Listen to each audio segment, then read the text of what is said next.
É muito provável que você conheça a empresa Yamaha por algo que eles são excelentes. Extremamente excelentes. Mas hoje você irá entender a história completa da Yamaha. E para ser ainda mais preciso, Yamaha não é nem sequer o nome inicial dessa empresa.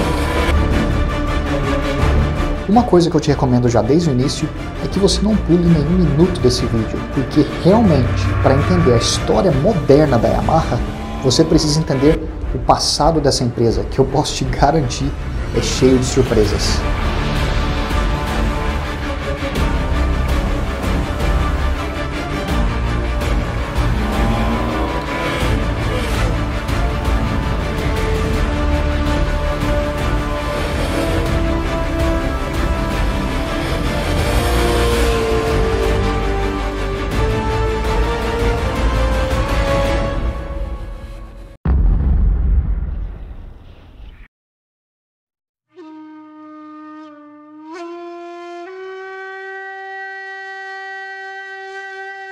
Para iniciar essa história, nós vamos ter que praticamente viajar no tempo aqui, mais de 100 anos atrás.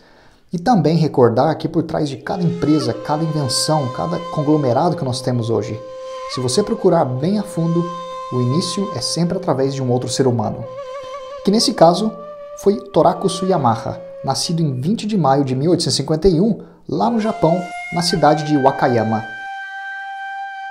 O pai de Torakusu era um astrônomo e isso o permitiu ter acesso a vários livros de astronomia. Por consequência, o que aconteceu com Torakusu? Ele acabou crescendo e ficando fascinado com tecnologia e maquinários. Sem ter que entrar em muitos detalhes, mais ou menos ali por volta dos final dos anos 1860 no Japão, o país estava passando por uma série de transformações internas, em termos de governo, educação, economia, cultura e por aí vai. Isso acabou se tornando como que uma oportunidade para o Torakusu, só que nessa época ele ainda estava muito novo para saber disso. Só que logo você vai entender por que isso virou uma vantagem para o Torakusu. Mas por agora nós vamos apenas acompanhar a trilha e escolhas que o Torakusu Yamaha fez na sua vida. Em 1871, com 20 anos de idade, o Torakusu decidiu ir estudar na cidade de Nagasaki. Ele queria aprender a profissão para se tornar um relojoeiro. Após ele ter adquirido um pouco de conhecimento suficiente para ser um relojoeiro, Torakusu ele montou a sua própria empresa para consertar relógios, só que ele acabou falindo porque não tinha dinheiro para conseguir realmente manter o negócio vivo. Passado alguns anos, quando o Torakusu já tinha até se tornado um mestre em produção de relógios, ele decidiu se mudar para a cidade de Osaka e ali ele começou a estudar equipamentos médicos. Em 1886, olha só já quanto tempo que passou aqui, já com 35 anos de idade, o Torakusu Yamaha foi para a cidade de Hamamatsu para tentar ali fazer uma carreira consertando equipamentos médicos. Essa foi uma escolha meio que ruim, porque infelizmente Hamamatsu era uma cidade bem pequena ali naquela época. Então ele não conseguia nem fazer o suficiente para se manter, não tinha como nem fazer o dinheiro suficiente para ficar vivo ali. O que ele fez com essa dificuldade? Ali então o jovem senhor Yamaha também tinha que fazer trabalhos meio que paralelos. O que ele estava fazendo? Ele estava consertando relógios, uma coisa que ele tinha aprendido anteriormente, e também ele estava trabalhando até puxando carrinhos Sikisha. É aquele carrinho que uma pessoa monta atrás e você puxa. O que ele fazia? Ele estava transportando o diretor de um hospital da região. Agora aqui você vê como que algumas vezes você precisa ter um pouco de sorte. Com o conhecimento técnico que ele tinha adquirido consertando relógios e também consertando aparelhos médicos, uma escola ali da região, que era uma região muito pequena, pediu para que o Torakusu tentasse consertar um órgão musical que tinha na escola que estava quebrado. O senhor Yamaha aceitou a oferta da escola e ele conseguiu sim descobrir que o problema do órgão eram duas molas que estavam quebradas. No final das contas, não só ele descobriu, mas ele também conseguiu consertar o órgão para a escola.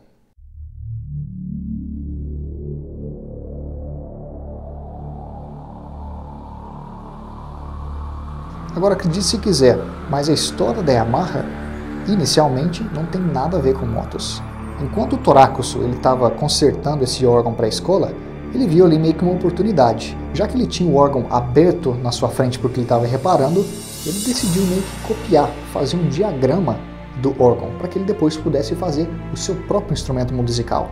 Com esse diagrama em mãos em 1887, trabalhando em um pequeno quarto com um de seus colegas de trabalho, o Sr. Yamaha conseguiu produzir o seu primeiro protótipo de órgão. Então, o Sr. Yamaha ele queria apresentar esse órgão, obviamente, para alguém que tivesse influência. Então, o que ele fez? Ele levou o órgão para o Instituto de Música do Japão. Só que tinha um problema, esse instituto ficava a 250 quilômetros de onde ele estava. Como que ele transportou isso? Ele transportou o órgão nas costas mesmo, ou melhor dizendo, utilizando uma daquelas varas de ombro. Só que no final das contas eles conseguiu levar o órgão. Chegando lá, ele conseguiu apresentar o seu órgão, só que má notícia. A recepção foi terrível pelos professores. Os professores do instituto disseram que o órgão foi criado de maneira péssima. Entretanto, o Sr. Yamaha ele conseguiu fazer uma coisa muito interessante. Ele conseguiu chamar a atenção. É isso que ele fez. Você tem que imaginar que naquela época, todos os órgãos musicais do Japão eles tinham que ser importados. Isso quer dizer, esse homem ele não fez apenas o seu primeiro órgão. Ele fez o primeiro órgão do Japão, feito realmente ali dentro do seu próprio país. Com esse interesse, o que os professores fizeram? Eles permitiram, ou eles convidaram o Torakusu a assistir aulas na Universidade de Música para aperfeiçoar suas técnicas, aprender mais sobre afinamento e também sobre teoria musical.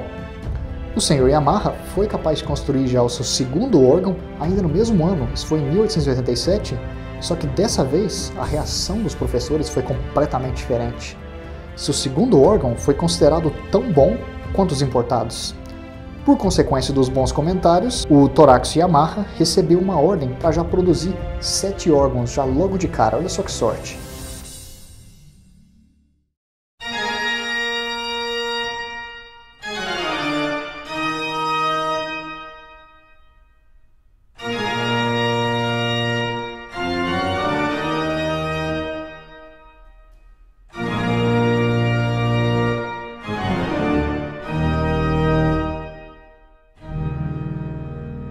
Você já deve ter visto instrumentos musicais com a marca Yamaha, ou até melhor dizendo, você já deve ter visto vários instrumentos da Yamaha. Só que no começo, a empresa não se chamava Yamaha. Em 12 de outubro de 1887, o Torakusu ele fundou a empresa chamada Nippon Gaki, que inicialmente era focalizada na produção apenas de órgãos musicais. Para que realmente você entenda a linguagem desse vídeo, você pode considerar que a partir de agora, toda vez que a empresa Nippon Gaki for mencionada, isso nada mais é que o primeiro nome da empresa Yamaha. É a mesma empresa, apenas que o nome inicial era diferente. Em 1889, 2 anos após a fundação da empresa Nippon Gaki, o ministro de Educação do Japão, olha só onde que a atenção desse cara chegou. O ministro de Educação pediu ao agora presidente da empresa Nippon Gaki, que é o Sr. Torakusu Yamaha, para averiguar o sistema administrativo e condição dos instrumentos musicais das escolas do Japão. Nesse mesmo ano, você pode imaginar, a empresa Nippon Gaki vendeu quase que 250 órgãos para várias escolas dentro do Japão. Por mais que eu acredite ou queira acreditar que os primeiros produtos musicais da Yamaha fossem bons, sem dúvida alguma, é uma mão na roda imensa se você tiver também o governo do seu país tentando te ajudar a ter sucesso.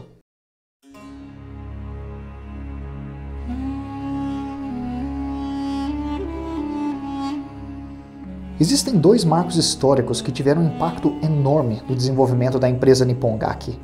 O primeiro fator foi a Primeira Guerra Mundial, que durou entre os anos de 1914 e 1918. Esse período meio que serviu como uma oportunidade para a Nippon Gaki. Nessa Primeira Guerra, o Império do Japão fazia parte dos países aliados que acabaram vencendo a guerra. E um dos inimigos do Japão era o Império Alemão, que também era um império muito forte na produção de pianos, harmônicas, órgãos e praticamente muitos outros instrumentos. A Nippon Gaki conseguiu lucrar muito com essa guerra pelo fato que eles conseguiram se expandir rapidamente dentro do mercado japonês, já que agora a competição contra os alemães era muito menor, obviamente por causa da guerra. Certo, mas agora nesse ponto você pode estar se perguntando onde é que está o fundador da empresa? Onde é que está o Torakusu Yamaha? Infelizmente, o Sr. Yamaha ele veio a falecer no ano de 1916, quando ele tinha 65 anos de idade. E por mais que seja uma coisa triste, a verdade é que a morte é algo inevitável para todos nós. Mas o que não é nada triste é o fato que o Sr. Yamaha ele conseguiu, com 65 anos aqui na Terra, estabelecer a base, o DNA da empresa Nippon Gaki, que décadas mais tarde serviria para criar a empresa Yamaha que você conhece. Só que esse trabalho de criar a Yamaha vai ficar na mão de gerações futuras, não foi na mão do fundador. Terminada a Primeira Guerra Mundial, a empresa começou a se expandir rapidamente. Ali já por volta do ano de 1920, eles já estavam contando com 1.000 funcionários, eles já estavam produzindo mais de 10.000 órgãos e 1.200 pianos por ano. Então você vê o nível da expansão que essa empresa teve. A empresa estava batendo seus recordes de venda e tudo parecia que estava indo muito bem.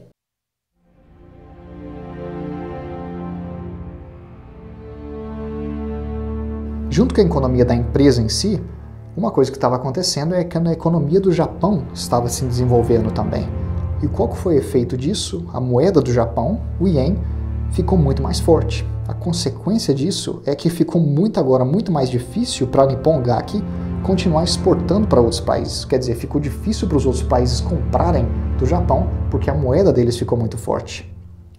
Não só isso, a empresa também teve incêndios. Então, no ano de 1922, a empresa acabou perdendo 2 plantas. Uma dessas plantas era localizada na cidade de Nakazawa e a outra em Hamamatsu. Para fazer as coisas ainda mais difíceis, em 1923 o Japão sofreu um dos terremotos mais catastróficos da sua história, que foi chamado de o Grande Sismo de Kanto. Esse terremoto deixou mais de 1,9 milhões de pessoas feridas e desabrigadas e juntamente destruiu o escritório que a empresa Nippon Kaki tinha em Tóquio.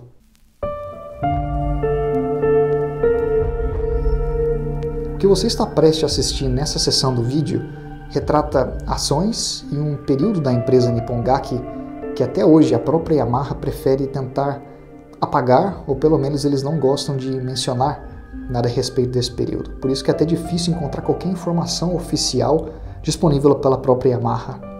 Informações mais detalhadas podem ser obtidas, por exemplo, se você tiver interesse, em livros como A Guerra Japonesa de Motocicletas, a história de uma indústria. No início dos anos de 1920, com o crescimento de vendas, o crescimento da distribuição da empresa, capacidade de engenharia, a Nippon Gaki começou a produzir produtos que eram altamente avançados, como por exemplo hélices que eram especiais para aviões de caça. Isso quer dizer que a empresa começou a se envolver mais com o governo e com a indústria bélica. Com a invasão japonesa de Manchúria em 18 de setembro de 1931, a demanda por hélices aumentou drasticamente e a Nippon Gaki começou a produzir hélices de metal por ordem do exército japonês. O negócio saiu tão fora de controle, ou dependendo do ponto de vista, sob controle, que após o Japão invadir a China, isso foi em 7 de julho de 1937, a empresa praticamente não tinha mais nem tempo adequado para continuar produzindo instrumentos musicais, se dedicava a capacidade de produção que ela tinha quase que inteiramente para servir o exército. Se não bastasse tudo isso, para fazer o suporte bélico da empresa Nippon Gaki ainda mais oficial, o governo do Japão aprovou uma Lei Nacional Geral de Mobilização. Isso foi em abril de 1938. Essa lei colocou a empresa como subordinada do exército imperial japonês. A Nippon Gaki ainda conseguiu manter uma pequena parte da produção dedicada a equipamentos musicais, mas nesse ponto você já vê que as coisas estavam bem complicadas. Especialmente se você considerar que nesse ponto a gente está quase chegando na Segunda Guerra Mundial. Exatamente. Agora você pode imaginar a situação que os empregados dessa empresa se encontravam, ou até mesmo me pergunto, se o fundador estivesse vivo, se o Toraxu Yamaha estivesse vivo, o que ele pensaria do rumo que a empresa tomou? Agora, já no meio da Segunda Guerra Mundial, isso foi em 1943, a empresa precisava descobrir um modo para automatizar a produção de hélices de metal. Agora que eu vou te dar uma outra surpresa. O diretor da Nippon Gaki deu a instrução a um dos seus gerentes de materiais de pedir ajuda para um outro homem que estava fazendo bastante fama naquela época. Esse homem era o Soichiro Honda. Exatamente, o Soichiro Honda que eu estou me referindo aqui é o fundador da empresa Honda. Dá para acreditar ou não? Falando nisso, eu recomendo, se você não assistiu ainda, eu tenho aqui no canal o vídeo sobre a história da Honda, que acho que vai te dar uma ideia melhor da contribuição do Soichiro Honda para a indústria de motociclismo. Só para te dar uma ideia do nível de genialidade e engenharia de Soichiro Honda, o processo para fabricar uma hélice de avião 5 anos antes dele ter sido convocado para ajudar, levava uma semana inteira. O Soichiro Honda vem e desenvolve um processo de produção que usinava a face de 2 hélices ao mesmo tempo em apenas 30 minutos. Brincadeira ou não? Eu não vou estender ainda mais a história sobre o envolvimento da empresa Nippon Gaki com o governo e com guerra, porque essa não é a ideia do vídeo.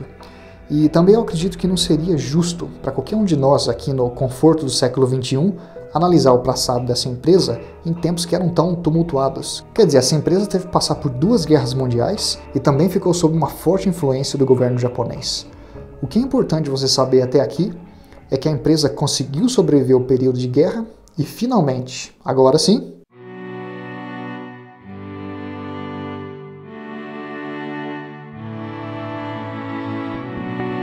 no início dos anos de 1950, com a Segunda Guerra Mundial já terminada, a empresa começou novamente a produzir instrumentos musicais. Só que você pode imaginar que em um período pós-guerra, não é que a demanda para órgãos e pianos era assim tão alta. Isso era uma coisa mais de luxo realmente depois de uma guerra. E eis que mais uma vez a empresa conta com uma ajudinha do Soichiro Honda. O Soichiro Honda em 1949, juntamente com muitas outras pessoas, ele viu a oportunidade para construir uma empresa de motos para atender a necessidade do Japão pós-guerra. Pois bem, esse aqui é o típico caso de novo quando o útil se une ao agradável. A Nippon Gaki ganhou uma vasta experiência de engenharia mecânica durante a Segunda Guerra Mundial, tinha à disposição maquinário completo para produzir peças metálicas e tinha o dinheiro também, tinha a parte financeira para poder construir uma empresa. Após começar a observar o sucesso da Honda, começando ali em 1949, a Nippon Gaki coloca um time de engenheiros para começar a desenvolver um protótipo de moto em outubro de 1953. A empresa era capaz de produzir sem nenhum problema seus próprios tanques de combustível, virabrequins, cárteres, bielas, cilindros e por aí vai. Em menos de um ano, isso foi em agosto de 1954, a equipe de engenheiros produziu a sua primeira moto, que foi batizada de YA1, YA1. Isso aqui foi uma homenagem ao fundador da empresa.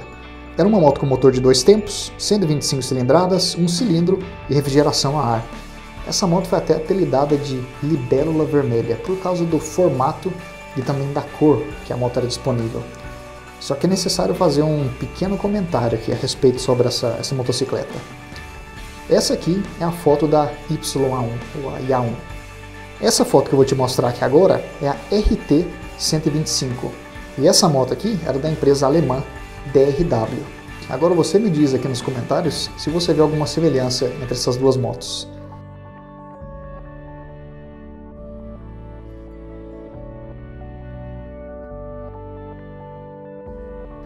A YA1 foi criada através de uma engenharia reversa da versão alemã. Algumas pessoas vão dizer que é uma cópia pura, outras pessoas vão dizer que foi uma inspiração tomada do modelo alemão, mas não uma cópia. No meu caso aqui, eu quero apenas mostrar para vocês as 2 imagens e você pode fazer a sua própria decisão. Nesse ponto, você pode estar se perguntando, tá, mas onde é que está a Yamaha em tudo isso? Para realmente provar que as motos da Yamaha homenageiam as raízes musicais da empresa, você não precisa ir muito longe. Na verdade, basta você olhar para o logo da empresa. O logo da Yamaha é formado por um trio de diapasões. Para quem não conhece, o diapasão nada mais é que um instrumento para afinar instrumentos musicais. Esses 3 diapasões simbolizam os 3 pilares de negócios da Yamaha: tecnologia, produção e vendas. A primeira moto que eles fizeram, a YA1, ou Libélula Vermelha como era chamada na época, antes de começar a ser vendida, ela passou por uma série de testes por ali 10 mil quilômetros em condições extremas, para ter certeza que realmente ela poderia ser vendida para o público sem ocasionar nenhum problema técnico. Após uma série de testes e ter sido um teste satisfatório, o presidente da empresa, que era o senhor Genichi Kawakami, aprovou a produção com escala completa do modelo YA1. Em fevereiro de 1955, a moto começou a ser comercializada. A clientela gostou tanto da moto e o sucesso inicial foi tão bom que a empresa Nippon Gaki decidiu, finalmente, agora sim, criar a empresa Yamaha Motor Company. Então foi na data de 1º de julho de 1955 que a Yamaha que você conhece finalmente foi fundada. Isso quer dizer que a partir de agora, nesse ponto do vídeo, nós vamos focalizar nossa atenção puramente na Yamaha Motor Company, a Yamaha que produz motocicletas, e não mais na Yamaha que faz instrumentos musicais. A Nippon Gaki, que foi fundada pelo senhor Torakusu Yamaha em 1887, continuou a existir, em fato ela existe até hoje, só que o nome Nippon Gaki foi mudado para Yamaha Corporation no ano de 1987, que foi o marco exato de 100 anos de existência da empresa. E agora, para te dar uma ideia de quão sério que a Yamaha Motor Company foi já desde o início, no mesmo ano de fundação, a empresa já contava com 275 funcionários. E ela estava armada com 30 milhões de ienes em capital de estoque. A meta do diretor da empresa era realmente fazer a Yamaha uma líder de mercado. Era isso que ele queria e desde o início a mensagem foi clara para o mercado. E a estratégia deles era bem simples, assim como de muitas outras montadoras daquela época. Para se estabelecer no mercado, a Yamaha sabia que teria que ter um desempenho fantástico a nível de competição.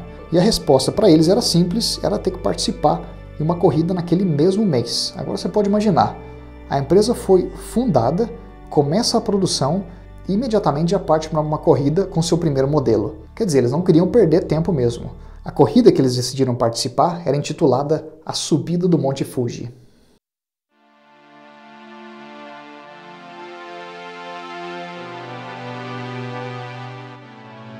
O time de corrida da Yamaha tinha uma vantagem enorme. Eles já contavam com um dinamômetro capaz de calcular o torque, velocidade rotacional e cavalos de potência. O diretor da empresa colocou uma pressão astrondosa nos engenheiros para que a moto batesse no mínimo ali 5 cavalos, mas ele queria que ficasse entre 5 e 10 cavalos de potência. Entretanto, tinha um problema.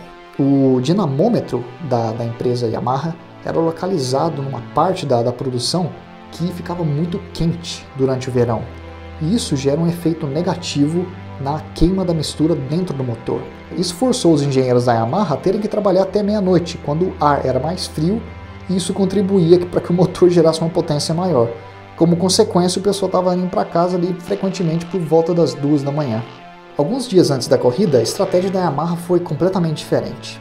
Enquanto os pilotos das outras montadoras chegavam mais cedo para ir praticar, os pilotos da Yamaha ficavam ali de boa, relaxando, tomando uns refrescos. A Yamaha, a estratégia deles, a ideia por trás disso, é que eles não queriam correr o risco que as suas motos iriam ter um problema técnico aleatório antes da corrida. Entretanto, o time da Yamaha, eles tinham um truque escondido ali na manga. O time técnico da Yamaha, eles trouxeram consigo um dinamômetro móvel para o local da corrida. Esse dinamômetro ele ficou escondido até o dia da corrida, quando de repente o time técnico começou a fazer vários testes e regular os motores das motos que iam participar na corrida. Isso quer dizer, não interessava a altitude, não interessava a temperatura, a Yamaha simplesmente conseguia ajustar o motor na hora para obter a máxima potência daquele motor. Quando as outras montadoras notaram a estratégia da Yamaha, os caras ficaram petrificados. A estratégia da Yamaha funcionou. Já na terceira corrida, que foi em 10 de julho de 1955, agora você tem que lembrar, a empresa Yamaha foi fundada em 1º de julho de 1955, então isso são 10 dias mais tarde, 10 dias de empresa. A Yamaha, com seu piloto Okada Teruo, ganhou o primeiro lugar na competição de 125 cilindradas e outros 6 pilotos da Yamaha terminaram entre os 10 primeiros. Então você imagina o sucesso que essa moto fez já desde o início. Apesar da YA1 ter sido uma moto relativamente cara para aquela época, as suas vendas continuaram a crescer e a Yamaha se estabeleceu como uma grande montadora de motos e também uma grande competidora do Grand Prix de motos. A gente teria que dedicar um vídeo completo só para cobrir todas as vitórias da Yamaha. Só para te dar uma ideia, em 2017 a Yamaha conquistou 500 vitórias no Grand Prix de motos quando você olha em todas as categorias combinadas. Mas para não deixar esse tópico completamente de lado, aqui vão algumas dessas vitórias.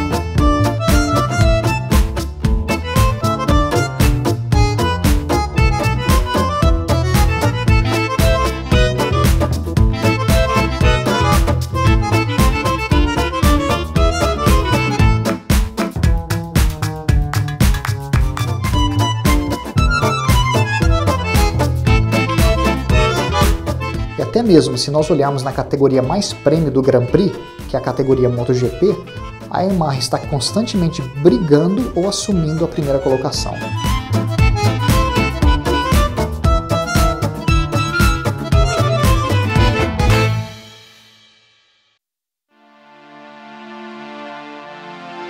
Hoje, a Yamaha Motor Company tem mais de 50 mil funcionários e é a segunda maior produtora de motos do mundo. O portfólio da empresa também expandiu drasticamente e a empresa hoje produz não só motocicletas, mas como scooters, barcos para lazer, barcos para pesca, quadriciclos, carrinhos para golfe, geradores de eletricidade, bombas d'água, motos de neve, veículos aéreos não tripulados e a lista continua. E é claro que não só isso, nós temos também, a gente não pode esquecer, tem a Yamaha que produz instrumentos musicais, que é uma coisa à parte dessa empresa. Pessoalmente, eu acho que a contribuição maior da Yamaha, por mais que eles não sejam a maior montadora de motos do mundo, é realmente a questão que eles estão sempre testando os limites da indústria, eles estão sempre puxando para trazer mais inovações para o mercado e quem beneficia disso somos nós, os motociclistas. E eu acho que eu tenho um exemplo muito bom para mencionar aqui. Recentemente você deve ter visto que a Yamaha anunciou a Niken, que é tipo uma motocicleta com duas rodas na frente. Eu entendo que para nós motociclistas, talvez nós olhemos para isso e a gente vai pensar, pô, isso aí não é uma motocicleta, isso é mais como um triciclo. Mas isso não é o ponto principal. O que a Yamaha está fazendo aqui, testando, vendo o que funciona, o que não funciona, trazendo novas tecnologias para o mercado. Isso sim é o que vai continuar puxando as empresas, a competição para frente. Por mais que você não goste da ideia da Niken, é algo que exemplifica o que a Yamaha, na minha opinião, está trazendo para o mercado. Inovação. A gente está chegando no final desse vídeo e nesse ponto eu tenho 3 perguntas ou recomendações para te fazer. Primeiramente, o que você achou da história da Yamaha? Qual que é a sua opinião sobre as motos da Yamaha e qual que é a sua opinião agora de ter escutado um pouco sobre a história dessa empresa? Deixa aqui nos comentários o que você achou. Muito curioso de saber, porque muitos de vocês pediram para que eu produzisse esse vídeo. Segundo, como eu já disse, esse vídeo foi criado baseado na escolha dos inscritos aqui do canal. A primeira montadora de motos que cobri aqui foi a Honda. Agora nós temos a Yamaha. E se você tem interesse em ver mais histórias sobre montadoras, deixa aqui a sua sugestão. E finalmente, esses vídeos levam dezenas de horas de pesquisa e edição para que eu possa fazê-los. Se você gostou, pô, deixa aquele like para dar uma força aqui para o canal. Inscreva-se, assim você não perde vídeos futuros que eu vou postar. E o mais importante de tudo, galera, eu espero que você possa compartilhar esse vídeo com pessoas que você acredite que tenham interesse. É isso que garante que o canal continue crescendo e que mais vídeos desse estilo serão produzidos. É isso aí, galera. Nos vemos em breve.